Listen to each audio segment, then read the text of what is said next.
Boa tarde a todas e a todos que nos acompanham aqui pelo canal do YouTube da Faculdade de Engenharia de Alimentos da Unicamp. Hoje estreamos o programa Processamento de Alimentos para Curiosos. Ele foi criado pela FEA com o objetivo de traduzir a ciência e a tecnologia de alimentos para todas as pessoas que não são especialistas, mas que gostam e que querem saber mais sobre esse assunto. Eu sou a Marina Mantovani, sou jornalista, responsável pela área de comunicação da ABIA, que é a Associação Brasileira da Indústria de Alimentos. É uma honra para a ABIA ser parceira desse projeto, porque nós temos na nossa missão o compromisso com a melhor informação sobre os alimentos e seus processos de produção. No episódio de hoje, nós vamos ter duas apresentações, na verdade, duas aulas, né, com especialistas aqui da FEA.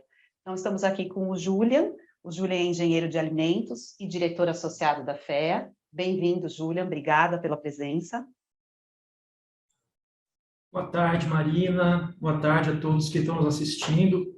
É uma grande alegria participar desse projeto para a gente levar ao público um pouco daquilo em que nós trabalhamos, que é um assunto tão presente na vida de todos nós. Então, eu espero que todos vocês gostem e aproveitem o nosso programa. Obrigada, Julian. E aqui com a gente também a Mirna Gigante, ela também é engenheira de alimentos, diretora da FEA. Mirna, muito obrigada pela iniciativa, pela participação. E aproveito para perguntar, queria que você contasse um pouquinho para a gente de onde nasceu a ideia desse projeto. Boa tarde, Marina, boa tarde a todas as pessoas que estão nos assistindo. É um prazer estar aqui hoje estreando esse programa em parceria com a ABIA, né? Muito obrigada pela parceria. Bom, essa ideia nasceu da necessidade da gente trazer para a sociedade informações claras, objetivas e fidedignas sobre o alimento, especialmente sobre o processamento de alimentos. Atualmente, muitas pessoas falam sobre processos de alimentos, e nada mais pertinente que a Faculdade de Engenharia de Alimentos da Unicamp, que é a primeira faculdade de engenharia de alimentos do Brasil, ocupe um espaço ou crie um espaço para conversar com a sociedade sobre esse tema. Então, o que nós esperamos com esses programas é poder contribuir com o debate para um assunto que hoje faz parte do nosso dia a dia, né? Alimento, alimentação, o processamento, alimento processado. Então, a gente espera poder contribuir com esse debate. Ótimo. Obrigada. Obrigada, professores, então, pela presença. A todos que nos acompanham, gostaria de lembrar que vocês também podem participar, enviando aí as suas perguntas, as suas dúvidas aqui no chat do canal. Ao final das apresentações, os professores vão responder as dúvidas. Então, professora Mirna, estamos curiosos para descobrir do que são feitos os alimentos e por que eles estragam. Vamos lá, está com você. Um momentinho.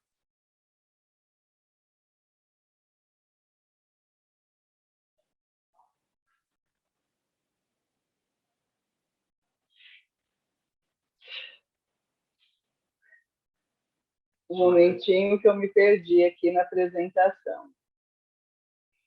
Ele já está.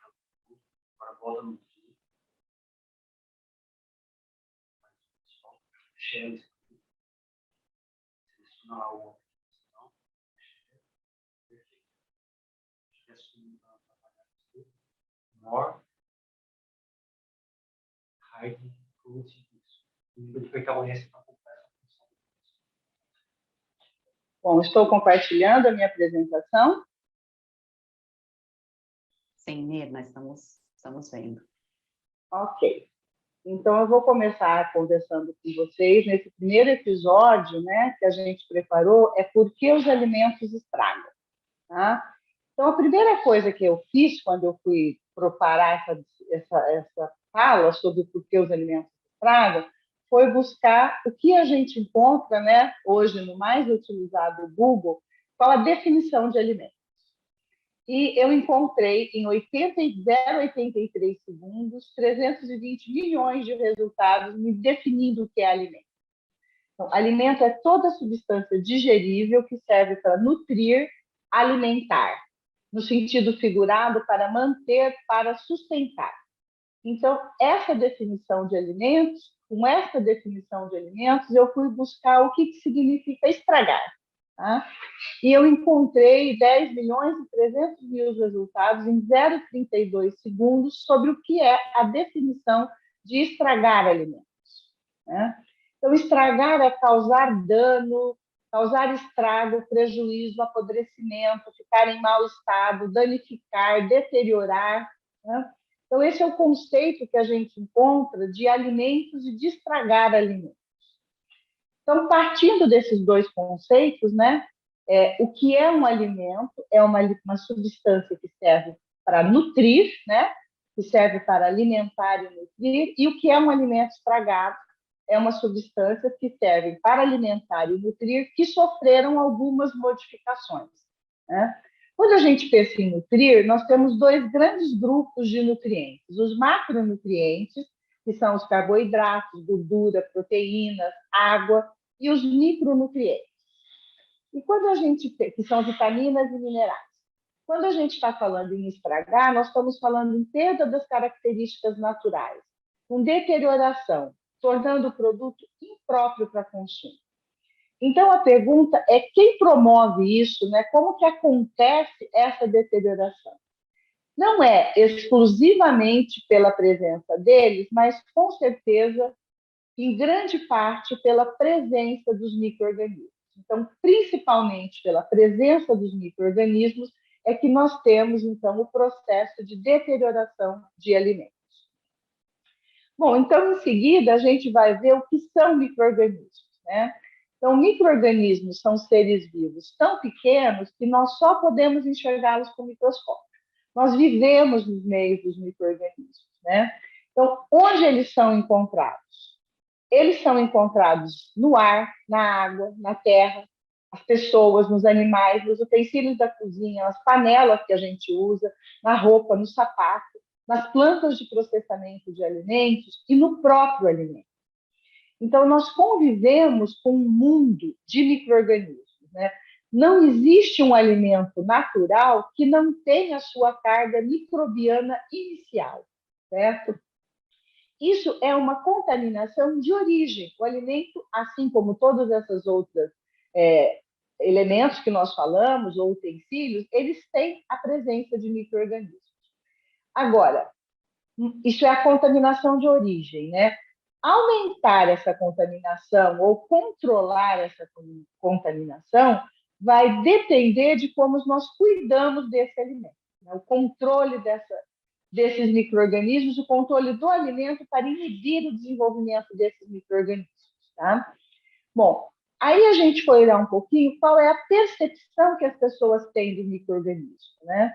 Então, de uma forma geral, os micro-organismos são percebidos pela maioria das pessoas como agentes essencialmente prejudiciais aos seres humanos, né? Nós temos doenças relacionadas a micro-organismos, né? AIDS, meningite, tuberculose, candidíase, dentre outras, né? Nós estamos falando da presença de micro-organismos. Então, eles são normalmente associados a um mal, digamos assim, né? Agentes prejudiciais.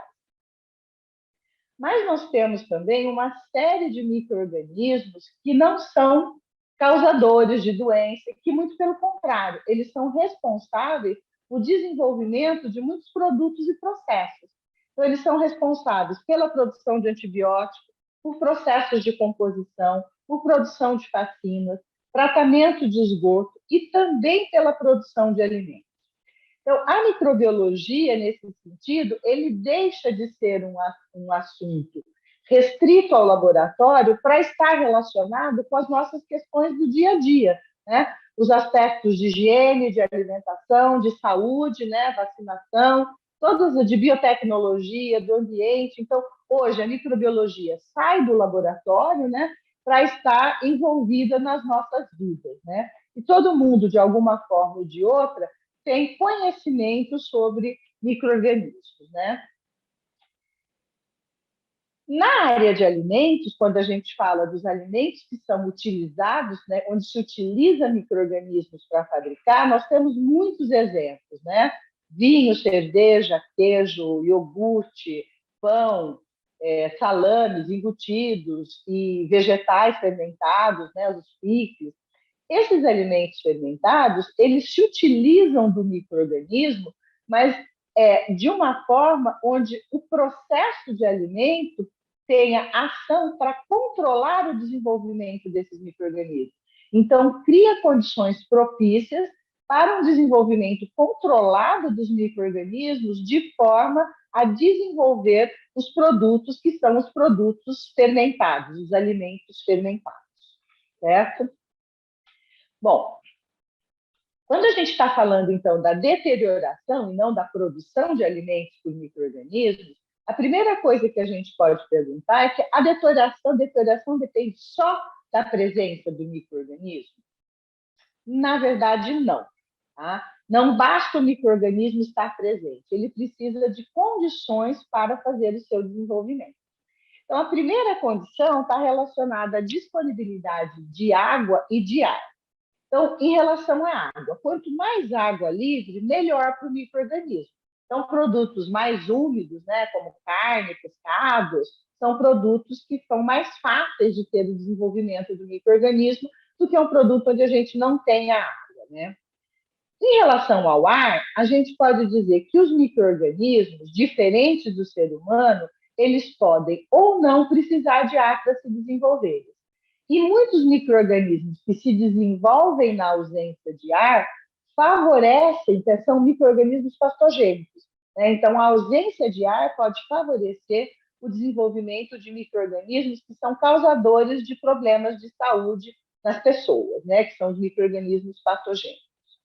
A outra coisa que esses micro-organismos precisam é de alimentos, eles precisam de nutrientes, assim como nós, né, que falamos que o alimento é utilizado para entregar nutrientes, né, entregar proteína, entregar gordura, entregar carboidratos, os micro-organismos precisam de nutrientes para se desenvolver. Então, a gente pode, assim, imaginar, né, que entre o alimento ser produzido, né, e ele ser consumido, você tem uma batalha aí de quem vai consumir primeiro, né? Se é o micro-organismo ou se é o homem que vai conseguir conservá-lo para fazer depois do seu consumo, né? O outro fator que a gente tem que falar é em relação à temperatura, né? Então, os micro-organismos, no geral, eles crescem, aí eles se desenvolvem em temperaturas de 5 a 60 graus. Então, de 5 a 60 graus, dependendo, obviamente, do tipo do micro-organismo, é uma faixa boa, favorável para o desenvolvimento dos micro-organismos. Agora, se eles estão em temperaturas muito mais altas do que essa, ou muito mais baixas do que essa, dificulta o desenvolvimento. E muitas vezes você inibe, outras vezes você inativa esse micro-organismo. Outro fator muito importante no desenvolvimento do micro-organismo é o tempo, né? Por quê? Porque o micro-organismo ele vai se desenvolver, ele está ali se alimentando desses nutrientes, então ele precisa de tempo para se desenvolver. Mas, diferente da gente, né, que demora muito tempo para crescer e se desenvolver, as bactérias, no geral, elas têm um ciclo reprodutivo de 20 minutos. Então, a cada 20 minutos, a gente vai dobrar a quantidade de micro-organismos, né? Por isso que é muito importante a gente ter o cuidado com o preparo, com o armazenamento e com a distribuição dos alimentos, né?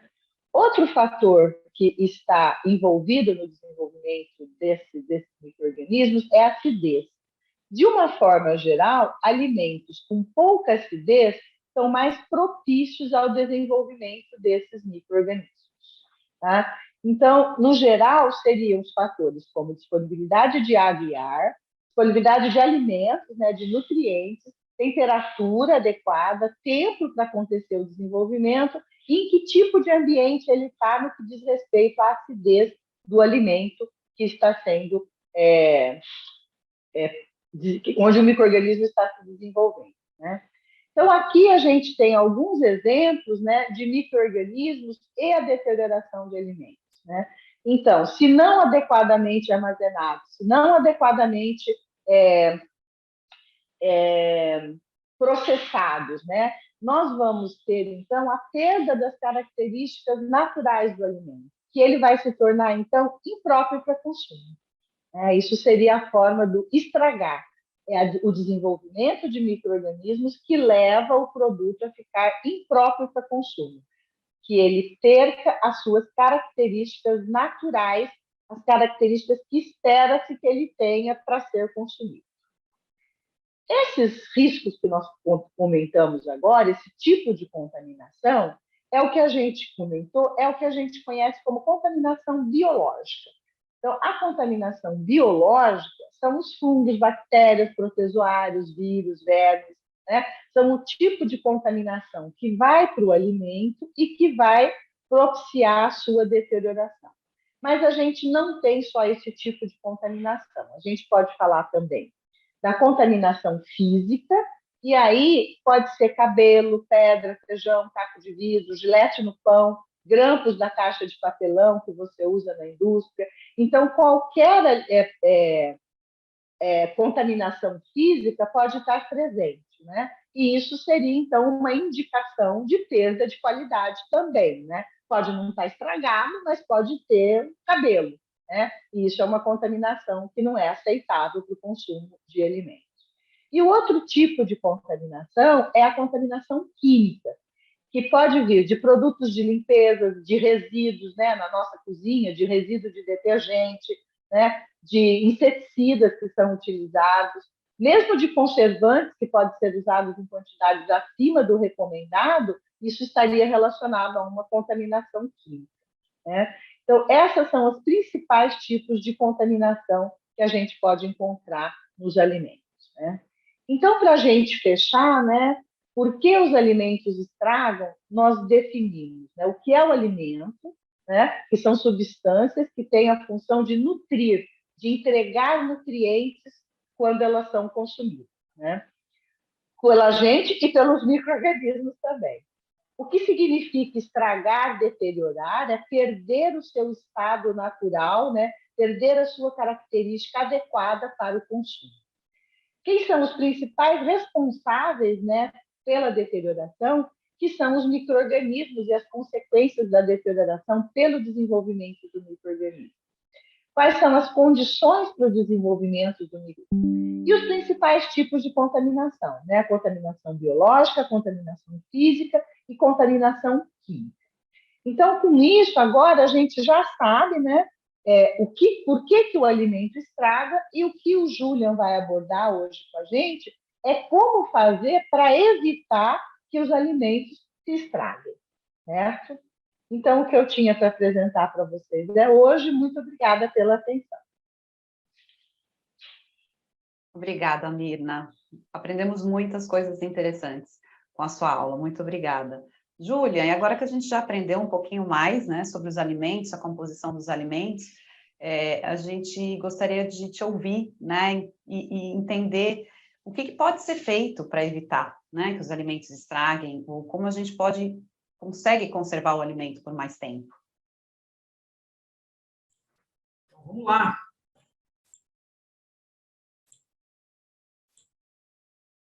Por favor, me confirmem se vocês estão vendo a minha apresentação. Sim. Sim. Ok. Então, vamos lá, gente. Boa tarde mais uma vez. De novo, obrigado por estarem assistindo a gente nesse primeiro episódio do Processamento de Alimentos para Curiosos, parceria da Faculdade de Engenharia de Alimentos da Unicamp com a Bia.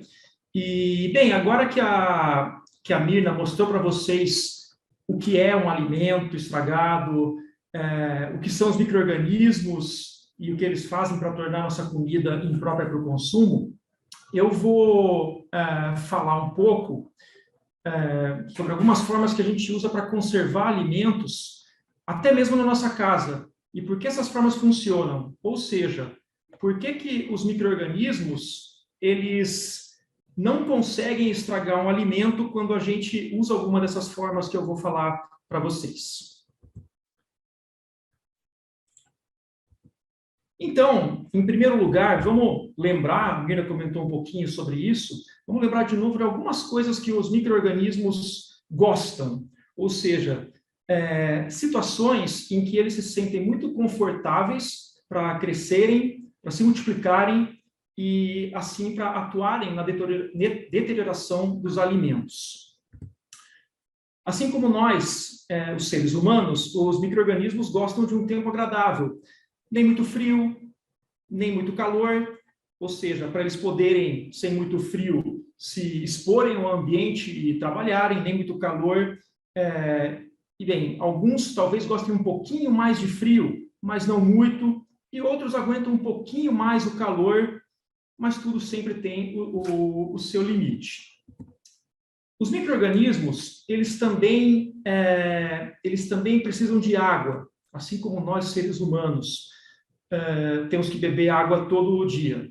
Então, esses micro-organismos, eles vão se sentir bem, mais dispostos, em um ambiente, em um lugar onde houver água disponível para eles consumirem. Mas atenção, essa água, ela tem que ser água doce. Assim como a água do mar, que é salgada, tem sal, ela não mata a nossa sede, ela também não serve para os micro-organismos.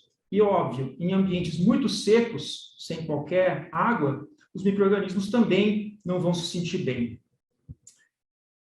E, claro, assim como nós humanos e todos os seres vivos, os micro-organismos precisam se alimentar para crescerem fortes e saudáveis. Mas, da mesma forma que nós, eles não se alimentam de qualquer coisa. Em geral, os micro-organismos precisam de alimentos que sejam pouco salgados, não muito ácidos e nutritivos. Ou seja, os micro-organismos precisam de alimentos que tenham os carboidratos, as proteínas, os lipídios, demais componentes necessários para uma nutrição adequada. Então, gente, se os micro-organismos encontram todas essas condições favoráveis, eles vão se sentir muito bem, e aí eles vão se reproduzir, se multiplicar.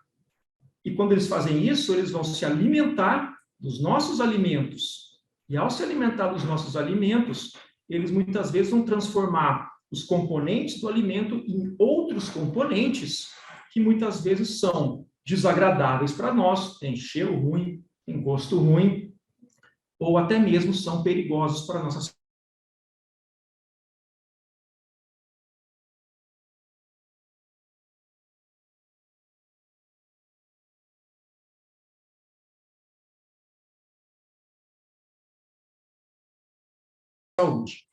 Gente, a gente vai falar aqui de 4 princípios de conservação de alimentos, que são estratégias que servem para fazer com que os alimentos se tornem lugares ou ambientes impróprios, inadequados para os micro-organismos, mas sem deixarem de ser adequados para nós, seres humanos, para o nosso consumo.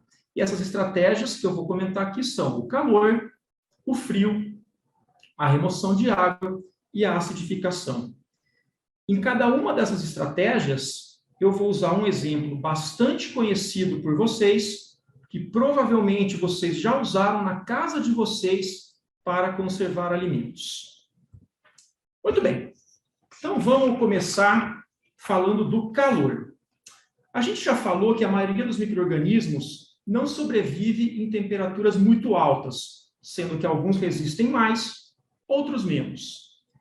Com isso, vamos tentar entender por que é importante, por exemplo, ferver o leite que sai da ordenha antes de consumir. Quando o leite é ordenhado, lá da vaca, ele, em primeiro lugar, entra em contato com o ar ambiente, com as partes externas do corpo da vaca, e, se for uma ordenha manual, também com as mãos do ordenhador. E também existem micro-organismos que já estavam no próprio leite dentro da vaca. Então, todas essas coisas estão cheias de micro-organismos que estão morrendo de vontade de se alimentar desse leite, que tem carboidratos, tem gordura, tem proteínas, porque esses são os componentes que os micro-organismos precisam para se alimentar e se reproduzir. Quando os micro-organismos se alimentam desse nosso leite, uma das transformações que pode acontecer é deixar o leite com um sabor desagradável, e que pode fazer até mal para a nossa saúde. Dessa forma, nós temos um leite aqui que a gente sabe que não é recomendável, não é indicado para o consumo. Para evitar que essas transformações indesejadas aconteçam, a gente sempre ouviu dizer que o leite tem que ser fervido. Quando a gente aquece, ferve o leite, os micro-organismos que estão nele, que estavam se alimentando desse leite, vão morrer. E assim, o leite não vai sofrer aquelas transformações que o deixavam inadequado para ser bebido, e assim ele pode ser consumido e pode ser usado em outras receitas. Muito bom! Vamos então falar do uso do frio na conservação de alimentos. A grande maioria, não todos, mas a grande maioria dos micro-organismos não gosta de temperaturas muito baixas. Então, gente, quando eles estão nessa situação de temperatura muito baixa, eles vão ficar quietinhos, praticamente não se alimentam e não se reproduzem. É por isso que uma forma eficiente de conservar alimentos é armazenando esses alimentos numa geladeira ou num freezer. A gente vai usar como exemplo a carne. Quando um boi é abatido, a sua carcaça é cortada para preparar a carne para a sua distribuição, uma coisa que é necessária é retirar o sangue, as vísceras e outras partes que normalmente não são consumidas por nós. Mas os micro-organismos estão nesse ambiente e eles estão de olho nas proteínas da carne que servem de alimento para eles. Se a gente deixar esses micro-organismos em condições que eles gostam, eles vão se alimentar dessas proteínas e transformá-las em outros componentes que podem deixar a carne com uma cor, uma textura desagradável, com um cheiro muito ruim e contendo substâncias que fazem mal à nossa saúde. Portanto, uma carne imprópria para o nosso consumo. Se a gente quiser evitar que isso aconteça, uma das alternativas é congelar a carne. Ao congelar a carne, os micro-organismos vão ficar com frio, não vão se sentir confortáveis para se reproduzirem e se alimentarem. E assim, a carne ela pode permanecer por muito tempo nas condições que são adequadas e que a gente gosta para comer. Vamos entender agora como funciona a remoção de água. Mas, na verdade, o que a gente precisa, gente, não é necessariamente tirar a água do alimento. A gente precisa fazer com que a água que está no alimento não seja boa para o micro-organismo. E um bom exemplo para entender a ideia da remoção de água é a salga de peixes, como o bacalhau que vocês encontram no mercado, tá? Especialmente na época de Páscoa. A gente encontra esse bacalhau no mercado fora da geladeira, condições ambientes, mais salgado, com muito sal. Da mesma forma que a carne, os peixes, eles têm proteínas que servem de alimento para muitos micro-organismos. E os peixes, gente, têm uma quantidade enorme de água que os micro-organismos precisam para viver. Então, se um peixe ficar exposto a temperaturas agradáveis, junto com toda essa água, os micro-organismos vão ver nesse peixe um ótimo lugar para se multiplicar e se alimentar. E o resultado disso é que eles vão, de novo, produzir substâncias que dão um cheiro muito ruim, além de serem perigosas para a nossa saúde, de forma que esse peixe também não serve mais para o consumo por nós, seres humanos. Quando a gente salga um peixe, o que acontece? A água que está presente nesse peixe, ela vai ficar cheia de sal. E como eu falei antes, assim como nós humanos, os micro-organismos não gostam de água salgada para beber. Se toda a água disponível tiver sal, eles vão ficar desidratados, não vão sobreviver e, portanto, não vão conseguir transformar as proteínas do peixe naquelas substâncias que tornam o peixe inadequado para a nossa alimentação, de forma que a gente possa ter um peixe em condições ideais para o nosso consumo. E para completar, vamos falar de um método muito interessante de conservação de alimentos, que é a acidificação. O princípio desse método é que muitos micro-organismos não se adaptam a locais, a ambientes muito ácidos, ou seja, eles não gostam de alimentos com essas características. E o nosso exemplo aqui, os vegetais em conserva, são produzidos fazendo justamente com que esse alimento ele fique ácido o suficiente a ponto de se tornar inadequado para o micro-organismo, mas não para nós. Então, a gente vai usar como exemplo o pepino, né, que, como quase todo vegetal, tem muita água na sua composição, além de ter açúcares e outros componentes que o tornam um alimento muito atrativo para micro-organismos. Se a gente deixar um vegetal como o pepino exposto ao ambiente, fora da geladeira, em alguns dias a gente vai ver ele mofando. E o mofo que a gente vê nada mais é que um tipo de micro-organismo chamado de fungo, que se alimentou de componentes que estão presentes no pepino e com isso produziu algumas substâncias que tornaram esse pepino desagradável e até tóxico para nós, seres humanos. A acidificação pode ser feita em casa de uma forma muito simples, que é adicionando a esse pepino, a esse vegetal, um componente ácido, como, por exemplo, vinagre. Mas também pode ser feita por um processo que é chamado de fermentação, a Mirna até mencionou a fermentação na apresentação dela, e é o seguinte, gente, explicando de uma forma muito simples, fermentação consiste em transformar açúcares que estão presentes no alimento em substâncias ácidas, como uma chamada ácido acético, que nada mais é o que a gente conhece como vinagre. E assim, o alimento vai ficar com uma acidez em que os micro-organismos que a gente não deseja não consigam sobreviver. O mais interessante, talvez o mais curioso aqui, é que esse processo chamado de fermentação, ele também é realizado por micro-organismos, mas não são os mesmos micro-organismos indesejáveis, são outros que nos ajudam a transformar alimentos e obter muitos produtos que nós gostamos. Acho que a Mirna até comentou um pouquinho, né, que além dos picles em conserva, através da fermentação que a gente produz outros alimentos como iogurte, cerveja e tantos outros. Muito legal, pessoal.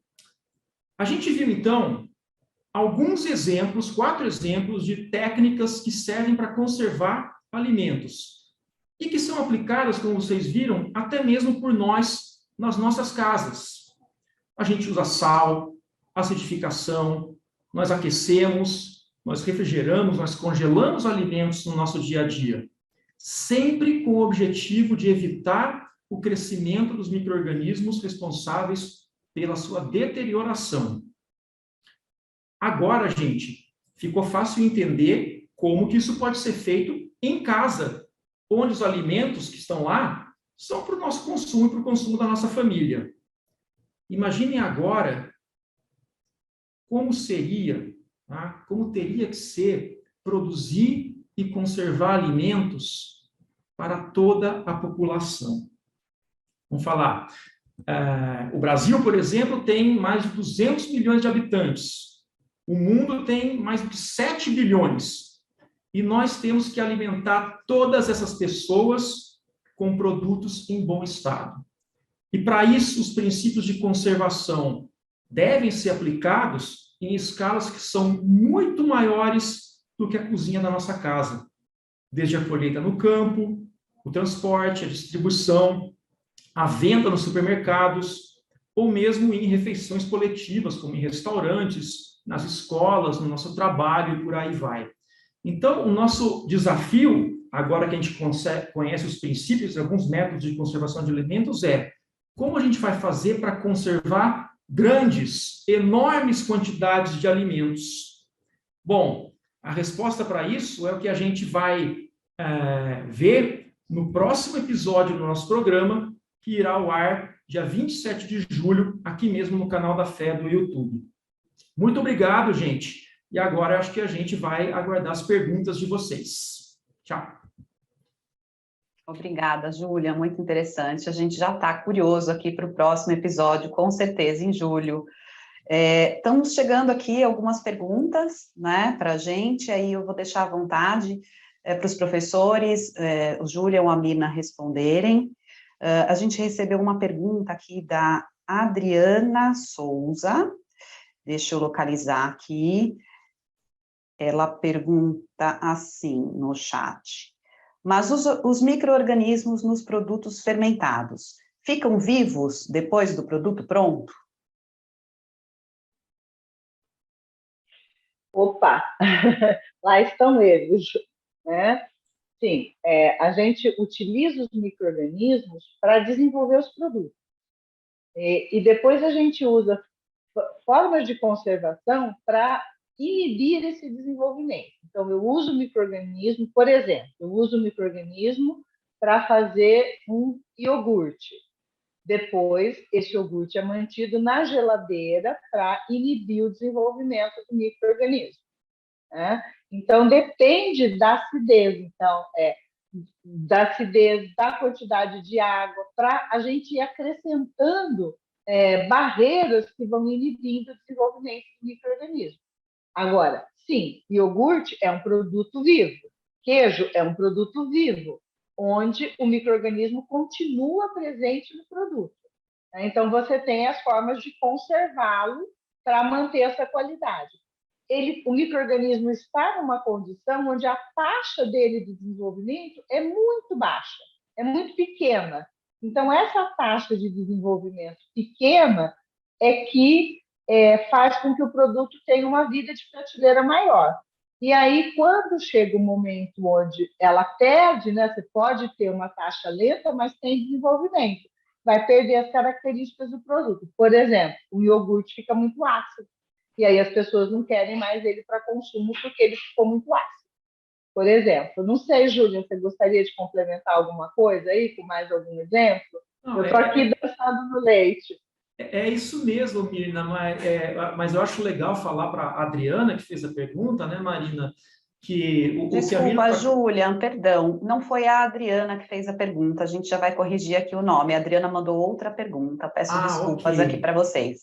A gente já atualiza o nome da pergunta, da pessoa que perguntou. Beleza, desculpa, mas o que é legal a gente observar, né, que a gente está aqui, quando a gente fala em fazer uma fermentação, como por exemplo no iogurte, e em seguida refrigerar esse iogurte, é associar dois métodos de conservação, né? Então, a gente, como a Mirna colocou, a gente pode querer que os micro-organismos, os bons, que vão fazer a fermentação para produzir o iogurte, eles atuem, tá, para que o iogurte chegue a ficar com as características que a gente gosta, mas que a partir de certo ponto eles atuem menos ou deixem de atuar. E aí a gente pode associar um segundo método de conservação, que é, por exemplo, a refrigeração, que é um dos, eu falei congelamento, mas uso do frio, que é um dos que a gente comentou hoje. Acho que seria isso. Obrigada, Júlia. Adriana, desculpa, vou fazer a pergunta da Adriana agora, tá? Ela perguntou qual o intervalo de temperatura para manter a carne livre de micro-organismos. Ou acho que qual é a temperatura ideal? Talvez tenha sido essa pergunta para deixar a carne livre de micro-organismos. Muito bem. Quando a gente... Agora é a Adriana mesmo, né? Quando a gente fala em temperaturas associadas a crescimento de micro-organismos, né, nunca vai existir a resposta, né? Então, assim, partindo do princípio, Adriana, de que o frio é um inibidor de crescimento de micro-organismos, tá?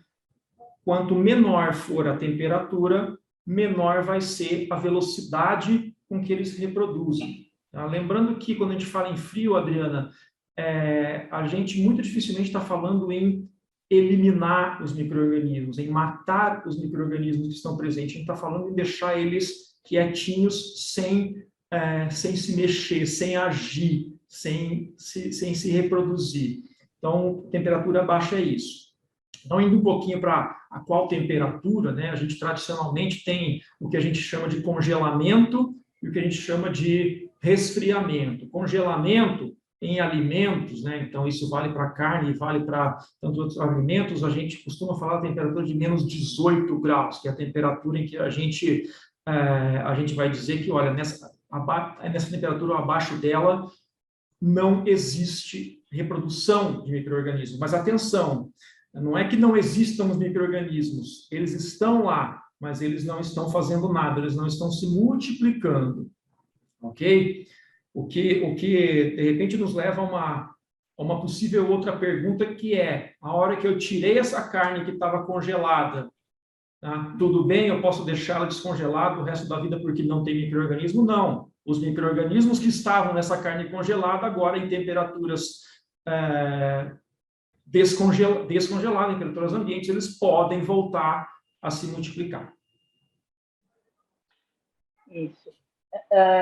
Marina, você poderia ler a pergunta para mim de novo? Eu gostaria de responder também. Claro, a Adriana, ela quer saber ela perguntou, né, qual o intervalo de temperatura, né, graus Celsius, para manter a carne livre de micro-organismos. Eu acho que era só o reforço aí do que o Julian falou, que é muito importante a gente saber que alimento não é livre de micro-organismos. Tá? Alimentos, nem a carne, nem o outro, ele vai ser livre de micro-organismos. O alimento, ele tem uma contaminação de origem, ele tem uma presença de micro-organismos de origem, que não necessariamente são micro-organismos que podem causar mal para o ser humano, que podem causar doença, mas sim são micro-organismos deteriorantes. Então, ele pode deteriorar o alimento, né? E a velocidade que isso acontece, né?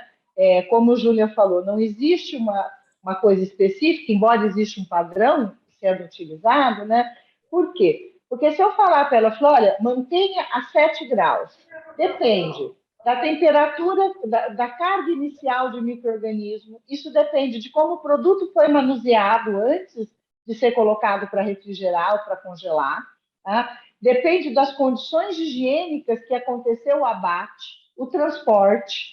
Então, não existe uma regra específica que eu falo assim, é garantido, né? Por quê? Porque tem todo esse entorno. E ainda complementando, né, com o que o Julian já falou, enquanto eu estou na baixa temperatura, eu estou inibindo o desenvolvimento do micro-organismo.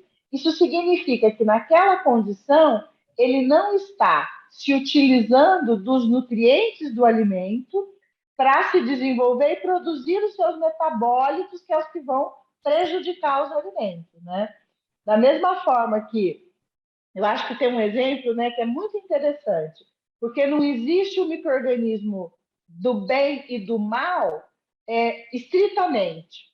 Se eu pensar nas bactérias lácticas que vêm no leite, se elas se desenvolvem no leite, elas acidificam o produto.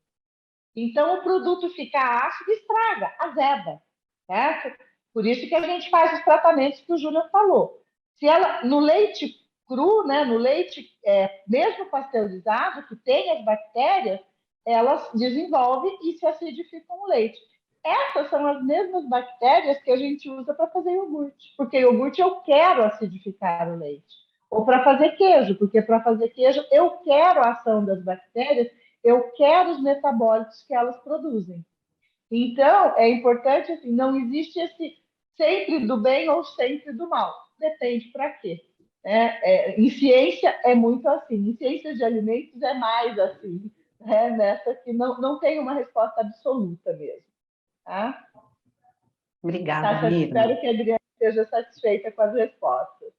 Adriana, qualquer coisa complementa aí no chat. A gente tem uma outra pergunta, professores, da Germana Alves, e é uma pergunta boa porque é uma coisa que todo mundo faz ou já fez em casa alguma vez, eu tenho certeza. Ela pergunta assim, deixar o brócolis, por exemplo, de molho na água com vinagre, é eficiente? Eficiente para quê? Eu ia perguntar a mesma coisa. Acho que para deixar apto para o consumo, não sei, estou interpretando, tá, Germana? Me perdoa exato, se eu sei. para deixar próprio para o consumo, para não fazer mal? Quer dizer, vai resolver se eu colocar ali na água com vinagre por uns 10, 15 minutinhos? É uma forma, né, de higienizar, né? Então, eu posso lavar na água, né, lavar na água corrente.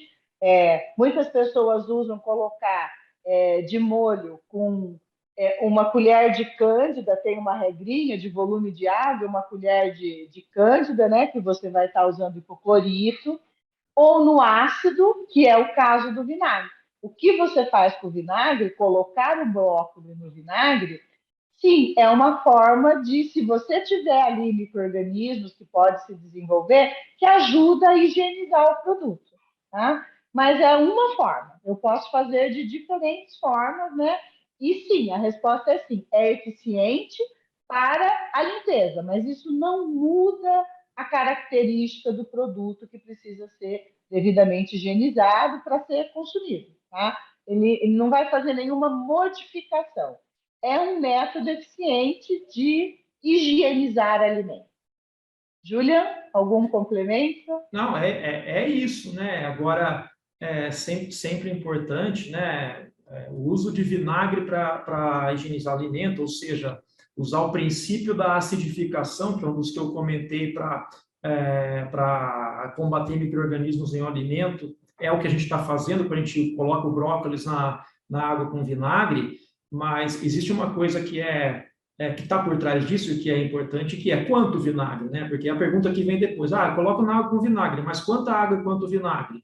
Bom, eu não vou dar a resposta de quanto vinagre é, porque realmente eu confesso que eu não estou acostumado, não costumo fazer isso muitas vezes na minha casa, né? Embora muitos façam. Mas a quantidade tem que ser uma quantidade suficiente para que essa mistura de água com vinagre chegue na acidez suficiente para combater de forma eficiente os micro-organismos que estão nesse brócolis. Muito interessante. O Luiz Pierre fez uma pergunta aqui muito curiosa, né? Ele pergunta assim: por que quando usamos um garfo que colocamos na boca, dizem que aceleramos a deterioração? No interior de São Paulo, a gente ouve muito, não, usar o mesmo garfo, colocar o mesmo garfo, falar não pode, azeda, estraga o alimento. Isso é verdade, não é verdade? Bom, a explicação para isso, independente de dizer se isso é uma verdade, é que a nossa boca tem micro-organismos. Não é? Então, quando a gente está colocando um garfo na nossa boca, além de colocar a comida na nossa boca, nós estamos colocando micro-organismos que estavam na nossa boca no garfo.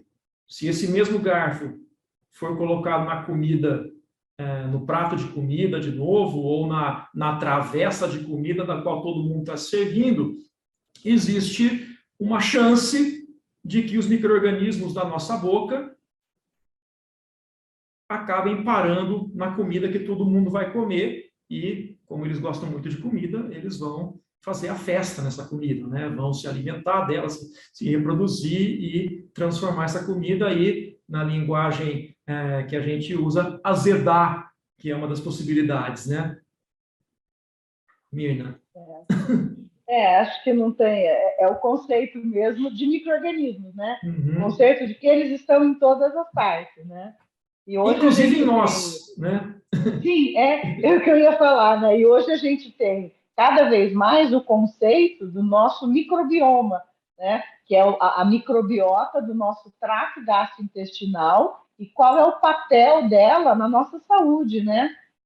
É uma coisa muito importante isso. Qual é o papel na saúde, como acontece o processo digestório, absorção de nutrientes e qual a conexão isso com a nossa saúde. E quem faz isso hoje é cada vez mais identificado, né, a presença do micro-organismo, né? É o que a gente hoje na ciência escuta aí como o eixo cérebro-intestino, o eixo intestino-cérebro, né? Eu acho que é interessante. Mas é por aí, é micro-organismos também. Muito bom.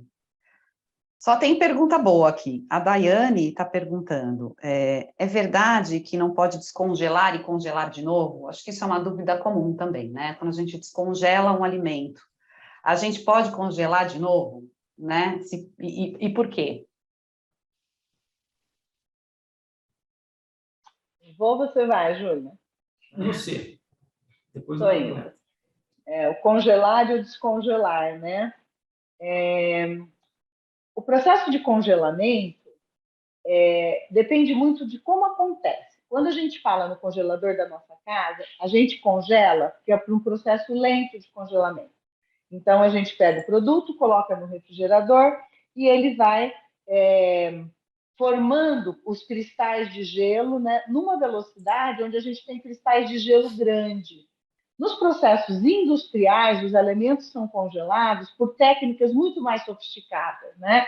Em algum momento a gente deve estar falando disso na sequência dos programas, mas você usa túneis de congelamento, você usa formas de congelamento rápido, de forma que você tenha a formação de um grande número de cristais de gelo pequeno. Quem congela é a água, né? Então, também, assim como o vinagre, né, depende. Depende para quê, daí, o que vai acontecer. Então, você pode ter no descongelamento uma alteração da estrutura física do produto, porque você tem cristais de gelo, os cristais eles cresceram, eles foram rompendo células. Esses alimentos que nós estamos falando é uma estrutura de células. Proteínas têm sua forma, carboidrato tem sua forma, né? E isso tudo está num sistema extremamente complexo de interações. Então, quando você tem o descongelamento, você pode já romper esses tecidos. Quando você congela, você está novamente congelando e criando cristais grandes nessa estrutura molecular. Estamos falando das moléculas do alimento. Então, o congelar e o descongelar, ele pode causar essa modificação física que não é desejada, né? Porque vai afetar a estrutura e a textura do produto. E aí também, em relação à questão de micro-organismo, depende de como eu descongelei, né? Eu tirei do freezer, coloquei na geladeira, o alimento não passa por um período grande, numa temperatura ambiente em cima da pia, onde eu coloco numa temperatura que os micro-organismos que estão lá vão se desenvolver. Então, tudo vai depender. Eu descongelei, ficou na temperatura ambiente. Eu vou congelar. Eu posso ter congelado um produto com uma carga microbiana maior? Sim, posso. Porque eu posso ter dado, durante o descongelamento, oportunidade para o desenvolvimento dos micro-organismos. Então, esse congelar e descongelar é proibido? Mas você tem consequências. Né? E quais consequências? Depende do produto, depende da forma de descongelamento, do tempo que ficou descongelado.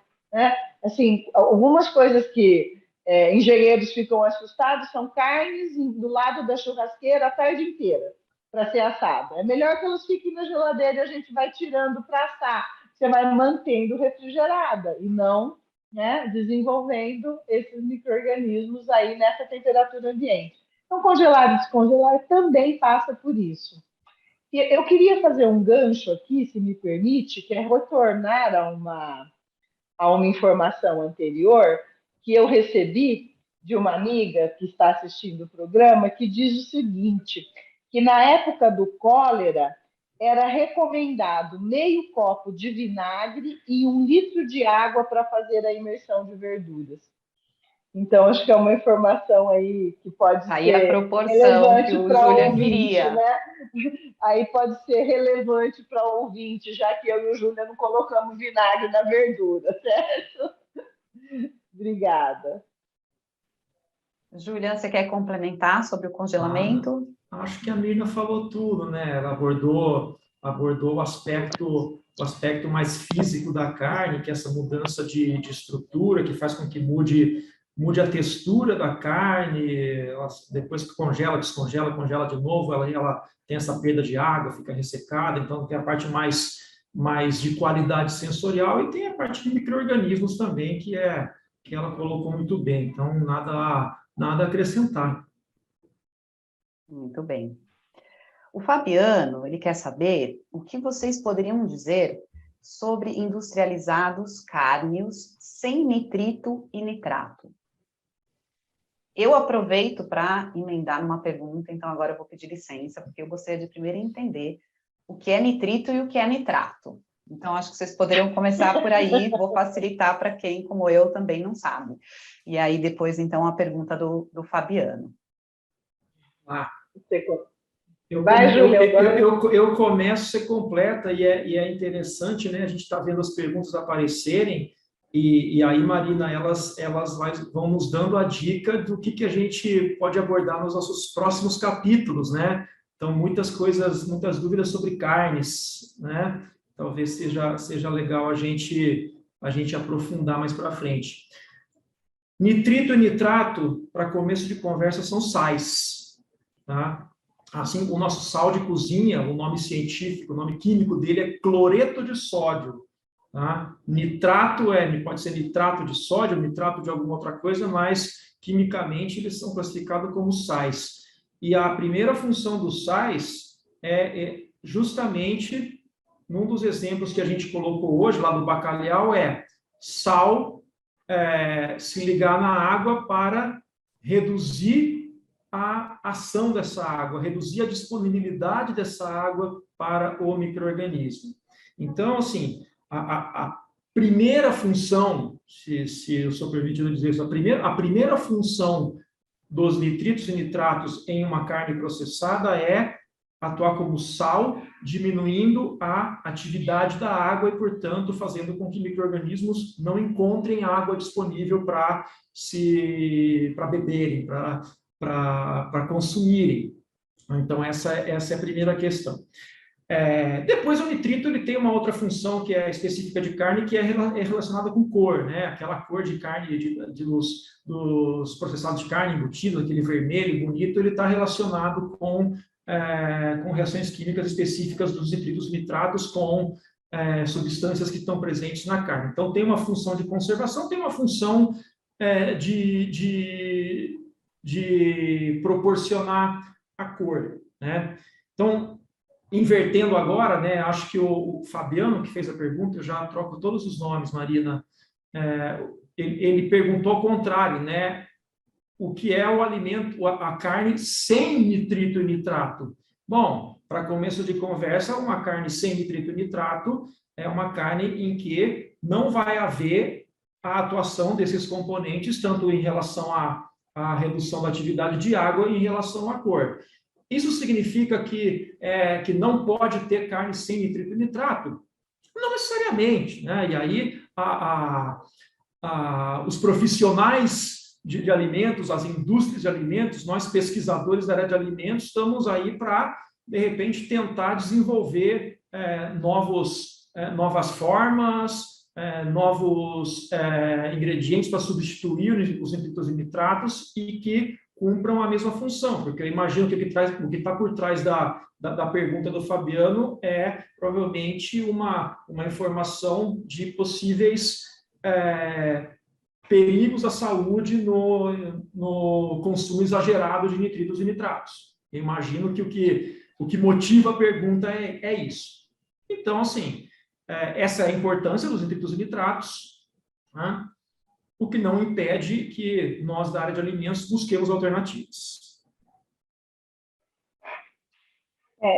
Eu gostaria de complementar, né, que você tem o nitrito e o nitrato, eles vão estar normalmente relacionados, então, a uma conservação bacteriana, né, e que hoje, em função mesmo de uma demanda do consumidor, de uma mudança desse perfil do consumidor, muitas empresas e muitas pesquisas estão voltadas para a substituição do nitrito e do nitrato por tipos de conservantes que são mais naturais, né? Então, a gente tem alguns tipos de outros conservantes que são explorados, né, naturais, em substituição ao nitrito e nitrato, que estão relacionados ao crescimento bacteriano, né, e como agentes de fixação de cor e agentes de maturação, de cura, né? Então, os sais de sódio, de nitrito e nitrato estão relacionados a isso, né?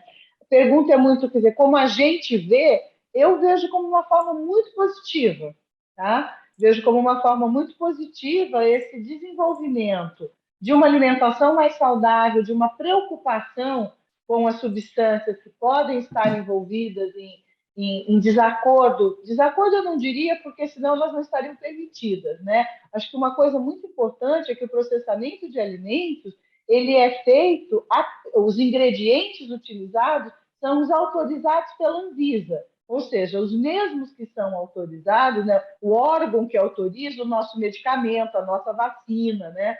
Então, você tem uma ciência por trás disso que permite essa utilização, o que absolutamente não invalida a busca por produtos mais naturais para vir a substituí-los, e que isso existe hoje de uma forma muito importante na cadeia de produção de alimentos e na cadeia de processamento de carnes também.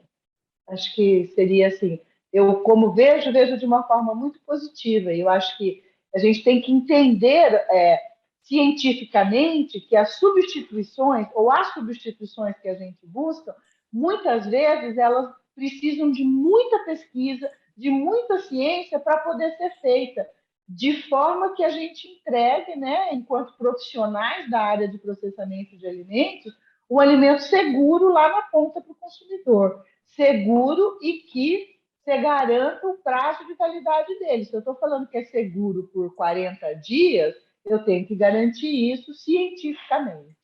Isso é muito importante. Obrigada. Obrigada, Mirna, Júlia. Tem uma pergunta da Lia, que volta um pouquinho também na questão ali anterior, de higienizar, né, verduras, folhas. A gente já aprendeu aqui, né, a Mirna já passou, inclusive, a proporção aí de água e vinagre, que é a correta, e o Julian comentou que não tem o costume, né, de fazer a higienização dessa forma. Então, a Lia pergunta: o que se deve acrescentar na lavagem das folhas para retirar os micro-organismos? Você vai, Júlia? Então, Elia, como a gente comentou, não existe uma alternativa. E uma das opções colocadas aqui, embora o Julian aqui tenha dito que não costuma fazer isso na sua casa, tá? Não significa que não seja importante, tá? Que não seja válido, e tá? O uso de vinagre ou de qualquer substância que seja capaz de tornar o ambiente onde o alimento está mais ácido é uma alternativa interessante. Agora, foi falado, né, de uma outra substância que costuma ser usada para lavagem, especialmente de verduras e vegetais, que é o hipoclorito, né, que também são substâncias, tá, que têm a função de combater o micro-organismo. Então, assim, a gente não abordou aqui todos os métodos de conservação, e de repente falta comentar, e a gente vai fazer isso em um programa dedicado provavelmente exclusivamente a isso, que é o uso de aditivos, né? Então, quando a gente fala de hipoclorito ou de outras substâncias que às vezes tem um nome que assusta, né? A gente está falando de substâncias que hipoclorito também é um sal, né? Coincidentemente ou não, que tem a função de tornar esse meio em que o micro-organismo está mais nocivo a ele, mais desagradável a ele. Então, a gente vai falar do vinagre, do hipoclorito, e poderíamos estar mencionando outras substâncias que atuam como agente antimicrobiano, tá? que vão cumprir bem essa função, tá? Sempre tomando cuidado com uma dosagem não exagerada, para que esse alimento ele se torne ruim para o micro-organismo sem se tornar ruim para o consumidor. Certo. Eu gostaria de complementar da seguinte questão, né? A pergunta é o que mais a gente pode fazer, né? Eu queria fazer uma reflexão que é assim: na indústria, nós também usamos o que é a remoção física do micro-organismo. Então, a água corrente, né? A água que está batendo na folha que você está lavando, você passar a mão na folha, né? Você usar essa forma de limpar, que é diferente do brócolis, né? O brócolis é mais difícil você fazer isso, né? Então, aí ele vai para dessa imersão. Mas a remoção física de micro-organismos, ela é, inclusive, hoje, de umas técnicas inovadoras na indústria. E ela é também técnicas muito antigas, né? No passado, e na verdade não é no passado, até hoje, em produtos artesanais, você remove as bactérias do leite, deixando o leite em repouso, reforma parte das bactérias, deixando o leite em repouso num tanque grande e raso, de forma que a hora que a gordura sobe, ela carrega os micro-organismos, porque a gordura tem o tamanho do micro-organismo. Isso é uma separação física, certo? Simplesmente por você ter aí a diferença de densidade, a gordura sobe e leva o micro-organismo. Outra forma de fazer essa remoção de micro-organismos é por centrifugação. Outra forma é por filtração. Então, o que eu estou fazendo no paralelo? Que é uma remoção física.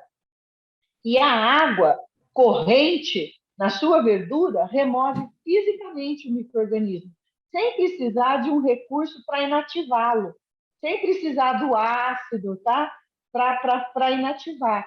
Então, assim, a lavagem adequada, ela pode ser complementada com a imersão no hipoclorito, com a imersão no vinagre, mas a remoção física anterior a essa lavagem é importante para você preservar o alimento também. Tá? E isso é utilizado, inclusive, na indústria, inclusive técnicas mais recentes buscam essa possibilidade. Como, por exemplo, apareceu no mercado recentemente o que chama um leite microfiltrado. É você fazer a separação do micro-organismo por filtragem. Então, é um paralelo do que a gente faz em casa, do que a gente busca reproduzir cada vez menos, com menos química e mais ações físicas, mecânicas, para fazer o controle desses micro-organismos. Ou de conservantes naturais, que eu acho que seria um caminho que a gente trabalha, né, dentro da pesquisa na indústria, com a pesquisa na universidade, que chega nas indústrias posteriormente. Obrigada. Excelente. Amanda quer saber o seguinte: os micro-organismos no iogurte, eles ficam vivos depois de pronto? Depois do iogurte pronto, os micro-organismos permanecem vivos? Sim, os micro-organismos. Bom, Julieta, nem te perguntei, né? Iogurte Não, já foi entrando. essa é sua, Mirna. Eu nem falei nada. Então, sim, Amanda, os micro-organismos ficam vivos, né? Os dois micro-organismos típicos do iogurte, Streptococcus thermophilus e Lactobacillus bulgaricus, eles trabalham juntos para fermentar o leite e fazer com que ele desenvolva aquela característica de textura, de sabor, de aroma do iogurte. Por definição, por legislação, o produto só pode chamar iogurte se os micro-organismos estiverem vivos.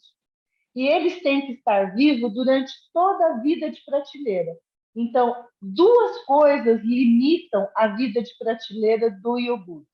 Não ter os micro-organismos vivos, porque, como eu disse, à medida que o produto vai envelhecendo, vai ficando na vida de prateleira, os micro-organismos estão lá e eles continuam o seu metabolismo e continuam a produzir ácido, tá? Mas numa velocidade muito menor. Então, vai levar lá 30 dias. A hora que eu estou fazendo o iogurte, eu coloco esses micro-organismos a 45 graus. A hora que eu pôr na geladeira, eu coloco a 5. A 45 é a temperatura que eles adoram trabalhar. Aí produzem ácido. A 5, eu boto eles para dormir, mas eles estão produzindo lentamente. Então, eles estão vivos e é obrigatoriamente vivos, porque isso vai chegar no final e dizer o que limita a vida de prateleira? A viabilidade do micro-organismo, na ordem de 10 a 8ª, se eu não me engano, e a acidez. O produto não pode passar de uma X acidez e não ter perda de micro-organismos. Então, eles são vivos, e isso é uma coisa muito interessante, já estou engatando aqui, né? Então, nós temos tempo, que são os micro-organismos probióticos, que os produtos são adicionados dos micro-organismos probióticos, né? Então, o iogurte probiótico, que tem o micro-organismo, tem este apelo, né? Ele só pode ser um micro-organismo, né? Que junto ele está associado a um bem à saúde, né? como acontece com os micro-organismos probióticos, se eles estiverem vivos, se eles estiverem presentes no alimento a hora que a gente come, a hora que a gente toma o iogurte, certo? Perfeito. Acho que eu acabei. A Júlia vai querer complementar? Não, Não. já que você falou, me deu a palavra, Marina, eu não vou complementar, né? Mas eu ia perguntar uma coisa para a Mirna relacionada a Pergunte. isso. Né? Mirna, quando a gente compra um iogurte, né? Então tá lá, a gente compra um iogurte, está escrito lá data de validade, normalmente são um mês e meio, 2 meses, né? Da data de fabricação, a validade de um iogurte, a gente guarda na geladeira, bonitinho, né? E às vezes, sei lá, a gente esquece, deixa escapar, e aí pegou o iogurte na geladeira e passou 1 dia, 2 dias, né?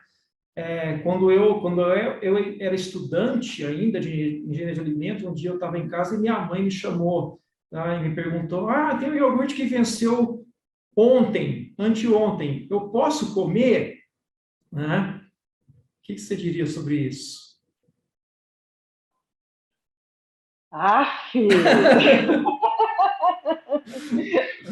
Na minha casa? Na sua... Então, o aspecto industrial, ele define, né, a vida de prateleira do produto, ela é definida por uma série de características. Tá? Então, a minha recomendação é siga o prazo de validade dos alimentos. Porque o que define isso é cientificamente definido. Né? Agora, se eu tiver um pH, me preocupando. Não devemos comer produtos cuja validade está vencida. Tá? A ciência está por trás da definição do prazo de validade dos produtos alimentícios. A conservação, e veja só, a ciência está por trás e ainda ela considera que você está armazenando nas condições adequadas. Um iogurte é para ficar na geladeira, tá? E assim ele deve ser preservado, certo? Maravilha. Chegou uma pergunta interessante, o Martim, ele pergunta o seguinte: considerando que nos séculos anteriores a expectativa de vida era menor do que a que temos hoje na atualidade, podemos dizer que os processos industriais têm melhorado esse combate aos micro-organismos, aos nocivos, né? Entra lá, Júlia. Pode Júlia, dizer. Olha só, né? Interessante essa, Martim. Bom, vamos... Aí é um pouquinho a gente até sai um pouco dos alimentos, vai um pouquinho para a história, né? De fato, a expectativa de vida da população mundial, né? Claro, isso depende muito de que regiões do país, do planeta, né? Mas a gente deve estar ali uns 70 anos, 70 e poucos, quase 80, dependendo da região, né? É muito maior do que ela foi há 150, 200 anos, né? Quando, de fato, nós conhecíamos muito pouco ou quase nada sobre micro-organismos, né? Agora, vamos deixar claro, né, que os problemas que causavam a mortalidade e portanto, uma baixa expectativa de vida antigamente não eram apenas a contaminação por alimentos, muito longe disso, mas nós tínhamos muitas doenças, epidemias e outras coisas, mas não por coincidência, muitas delas causadas por micro-organismos.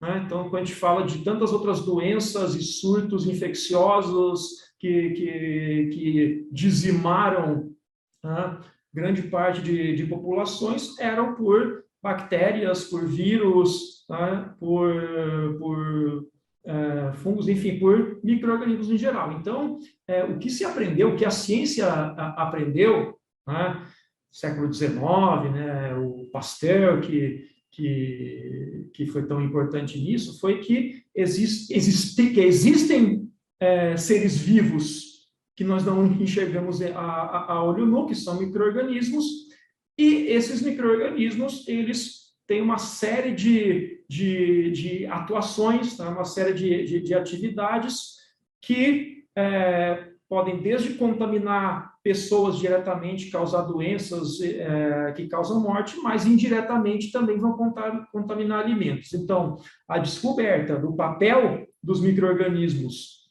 não só nos alimentos, mas em toda a nossa natureza, é fundamental para que a gente consiga, com isso, saber como combater esses micro-organismos e vindo para a área de alimentos, é claro, né? A gente aprende a combater os micro-organismos com processamento de alimentos, alguns métodos esses que a gente comentou hoje, e assim a gente se tornou, né, a humanidade, o planeta se tornou capaz de abastecer a população, ou pelo menos a grande maioria da nossa população, da população mundial, com alimentos seguros. Significa alimentos livres de micro-organismos causadores de doenças, os famosos patógenos. Então, sim, existe uma contribuição que é muito difícil a gente traduzir em números, né, Martim? Mas existe, sem dúvida, uma contribuição do processamento de alimentos e da ciência que está por trás disso no aumento da expectativa de vida da população. Bom, vou fazer um complemento aí. Você pode repetir, Marina, por favor? Claro. Vamos lá. Considerando que nos séculos anteriores a expectativa de vida era menor, mais baixa do que na atualidade, podemos dizer que os processos industriais têm melhorado esse combate aos micro-organismos? Sim, a resposta é sim. Eu não tenho aqui, obviamente, né, mas existem muitos estudos que mostram, né, que fazem essa correlação, estudos científicos de correlação que mostram o surgimento dos processos de alimentos e uma coisa muito importante que mostra entre o uso de refrigeradores domésticos. A relação entre o uso da refrigeração doméstica e aumento redução de mortes, aumento de expectativa de vida. Tá? Eu acho que a gente tem que, embora a gente aqui esteja falando, né, nós estamos falando de processamento de alimentos, mas a gente vai precisar, podemos pensar na possibilidade de tratar de um capítulo de doenças transmitidas por alimentos, porque nós temos muitas doenças que são transmitidas por alimentos e coisas que a gente desconhece, né? E o processamento evita justamente isso, né? Mas cada etapa de evolução do processo está relacionado a redução de mortalidade, aumento de expectativa de vida. E uma coisa interessante, eu sei desses dados científicos porque eu assisti uma palestra com um médico apresentando, né? Não o saber disso, mas é interessante de um médico estar colocando isso, né? Não processador de alimentos. A importância do processamento de alimentos, tanto na redução de doenças, como no aumento da expectativa de vida, né? Então, sim, com certeza tem a ver com este mundo aí do micro-organismo. Muito bom. Nós temos ainda alguns minutinhos. A Paula, ela pergunta se há alguma forma de reduzir, né, ou de eliminar aí eventuais resíduos de agrotóxicos em frutas e legumes.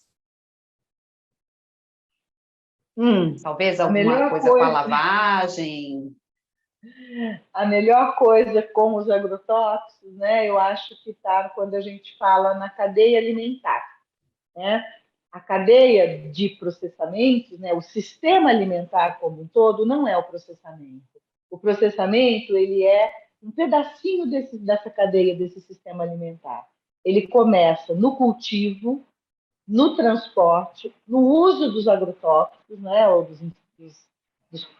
dos agrotóxicos no plantio, né, e depois no uso, no processamento do alimento, e no uso desse alimento pela população e terminando, né, com o descarte do resíduo e com o descarte da embalagem desse alimento. Então, O sistema alimentar ele tem que olhar da produção ao final, né? Que seria a nossa nutrição, a nossa digestão, né? Associado aí ao que sobra também, né? Com o descarte. Então, eu diria que a indústria de processamento, o que ela precisa é receber alimentos com menos agrotóxicos ou sem agrotóxicos. A forma de diminuir o agrotóxico ela está na base da cadeia, na autorização de usos, na forma de uso, no uso responsável, porque o problema, muito mais do que o uso, é o uso não responsável que pode levar a dano, né? Então, eu não acho que isso está dentro da cadeia de processo, ele está na cadeia do agronegócio, é na cadeia anterior.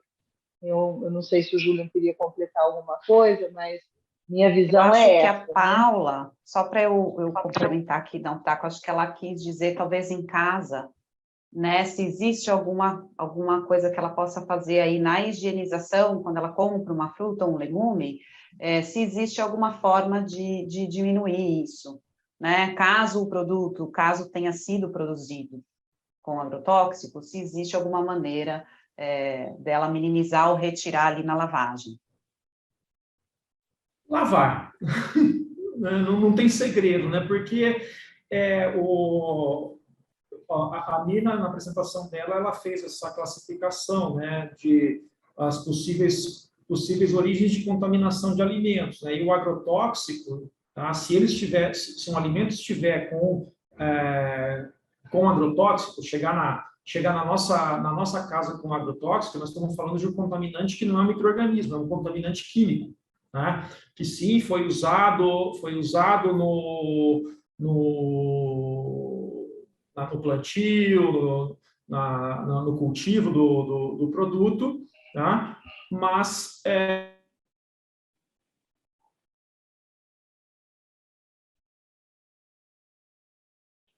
Júlia confirmou para mim. A gente teve um probleminha aqui na transmissão do Júlia. O Júlia congelou para mim. Júlia, você congelou. Eu congelei, gente? Você estava congelado. Não vai desenvolver. Então, vamos lá, de novo. Congelado não desenvolve. Não desenvolve micro-organismos.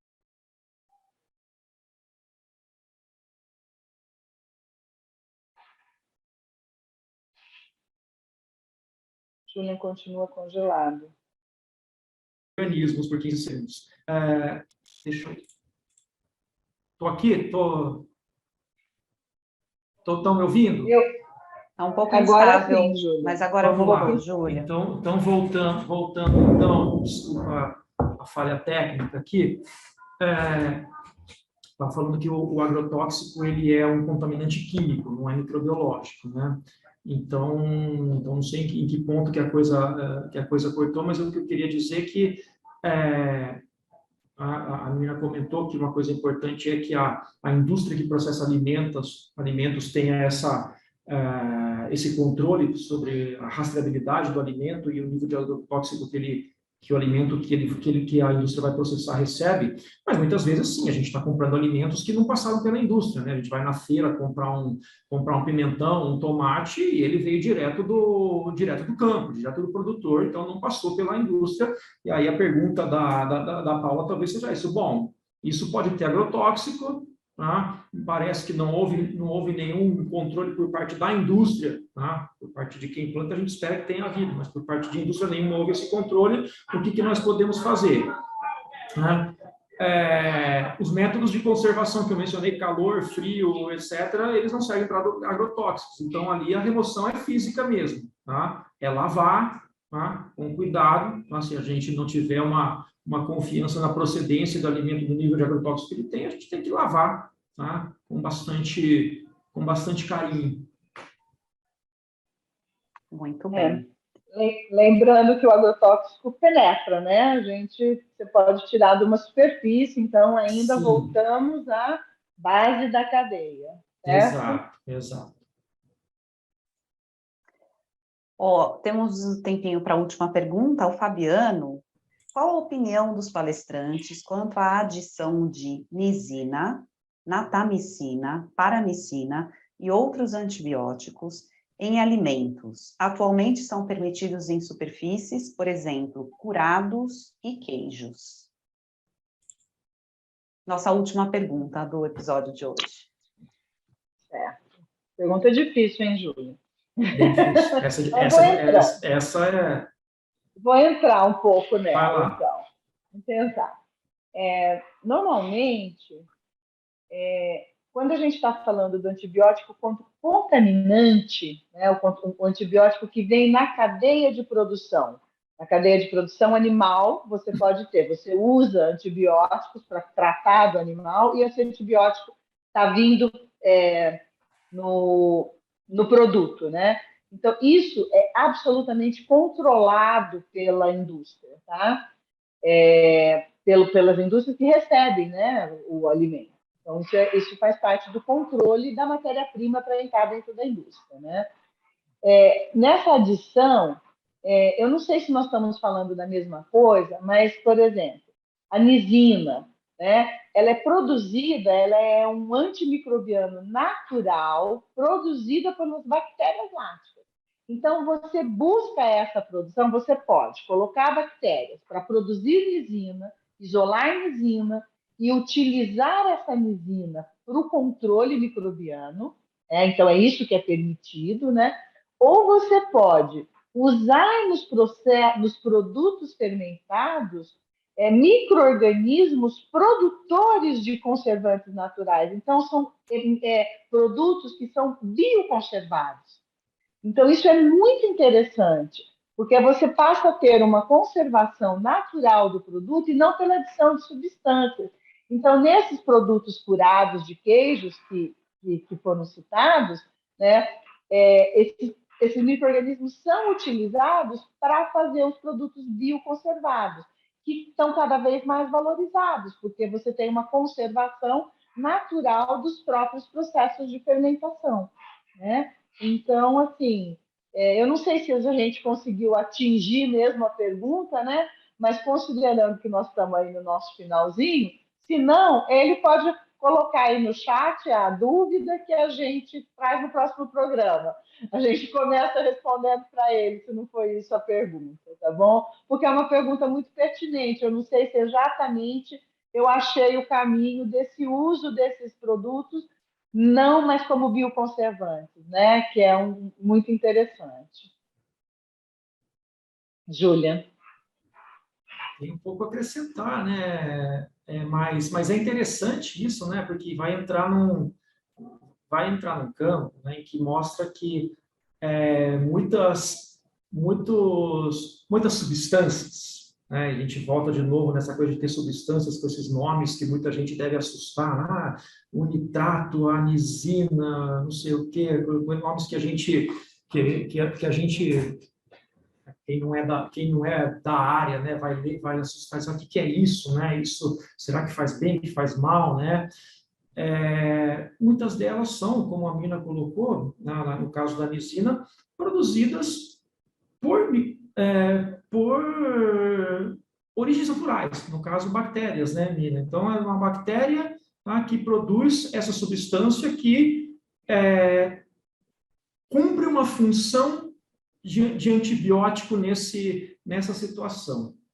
Então, eu acho que, gente, isso dá no mínimo um programa só para falar no assunto, né? Mas eu acho que pega um gancho para a gente pensar em o que são essas substâncias que muitas vezes a gente não conhece, qual é a origem delas, né? E também pensar se a origem dessas substâncias simplesmente é o que faz elas serem boas ou não na preparação, na formulação de um alimento. Tem muita coisa para falar sobre isso, mas não vai ser hoje. É verdade. Mas eu queria roubar ainda o finalzinho da sua fala, Júlia. Ela é um peptídeo antibacteriano. Ser um peptídeo significa que ela é um pedaço de uma proteína. Então, isso é o tipo, né, que são os peptídeos bioativos, isso é o tipo de alimento que a gente está buscando para o futuro. É você ter a própria conservação do alimento através de compostos bioativos dos alimentos. Não só a conservação do alimento, mas também a promoção da nossa saúde. Né? Nós já trabalhamos aqui, minha equipe de pesquisa já trabalhou com desenvolvimento de peptídeos bioativos que controlam a pressão arterial do queijo. Então, a gente promove no queijo prato que nós trabalhamos com camembert, trabalhamos com iogurte, aumentando o potencial anti-hipertensivo desses produtos, com experimentos in vitro, tá? Até o momento. Mas esse é um caminho que nós estamos seguindo. Né? Então, a anisina, ela é um peptídeo produzido pelo lactococcus, se eu não me engano, ou lactobacillus, que é antibacteriano. Então, por isso que ele vai ser produzido lá na fermentação e vai ter essa ação no produto e na nossa promoção de saúde. Tá? É a ciência por trás de todos esses processos. Muito obrigada, Maria. Muito bom. Eu agradeço aos professores Mina e Júlia, agradeço também a todos da equipe aí da FEA da Unicamp, né, que trabalham nesse projeto, a toda a equipe da ABIA também, e todos que nos acompanharam, né, enriqueceram muito esse programa com muitas perguntas, muitas curiosidades. No mês que vem tem mais, pessoal, nós vamos conhecer os processos que fazemos em casa, né, conhecer mais sobre eles, e saber como todos eles são feitos, né, ou grande parte deles são feitos na indústria de alimentos. Ó, é no dia 27 de julho, esperamos vocês. Até lá!